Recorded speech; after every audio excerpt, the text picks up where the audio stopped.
everyone.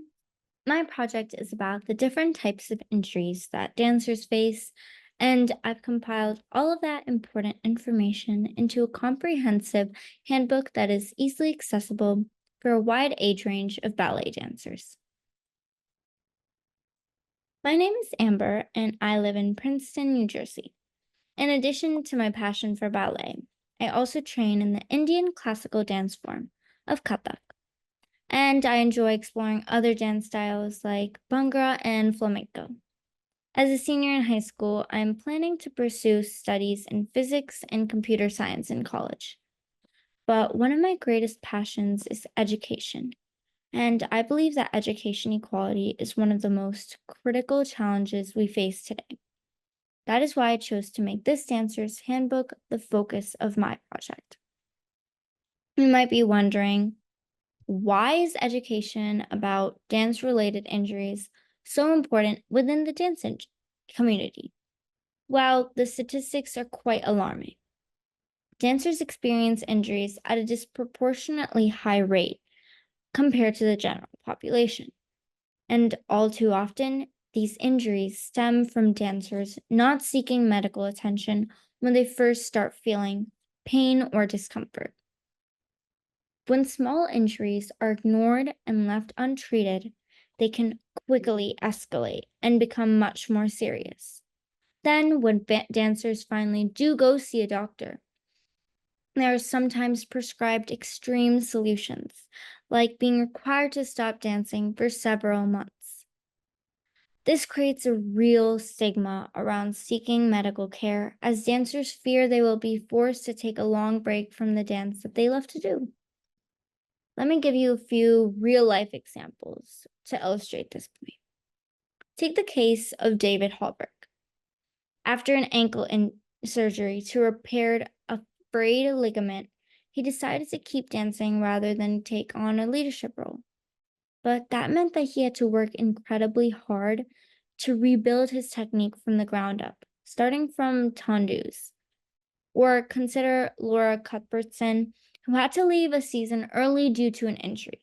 But fortunately, she was able to return to dancing relatively quickly. And then there's Talene Kinar, who suffered a labral tear and had to quit dancing for companies altogether, shifting into a teaching role instead. While the scale and impact of these three dancers' injuries varied, the common thread is that they could have potentially been prevented or better managed if the dancers had been encouraged to seek help earlier on. As Talene Kinar put it in a Penn Medicine article, you don't want to give up roles. You don't want to give up your status. You don't want to give up the few short years we get in this profession. This speaks to the immense pressure and stigma within the ballet world around admitting to injuries. And since overhauling that deeply entrenched culture is extremely challenging, I believe the best way to create real change is through education. That is why I've created this comprehensive dancer's injury handbook with 6 key sections tailored to a range of age groups. It covers the 10 most common dance-related injuries in detail, provides calendar planning tools, includes motivational messages and goal-setting activities, offers learning opportunities, and even has pages to encourage creative expression. And the goal is to equip dancers of all ages with the knowledge and resources they need to better understand, prevent, and manage injuries. Let me give you a sneak peek at some of the pages in the handbook. On this slide, you can see on the left, a page providing information about a specific dance injury, in this case, a hip flexor labral tear. In the middle, a calendar spread, and on the far right, a motivational message. And there are different types of motivational messages, and this one is more of a workout planner to be complementary to dance training. And here are some examples of a goal setting page, a learning opportunity section in the middle, and on the right, a page encouraging creative expression.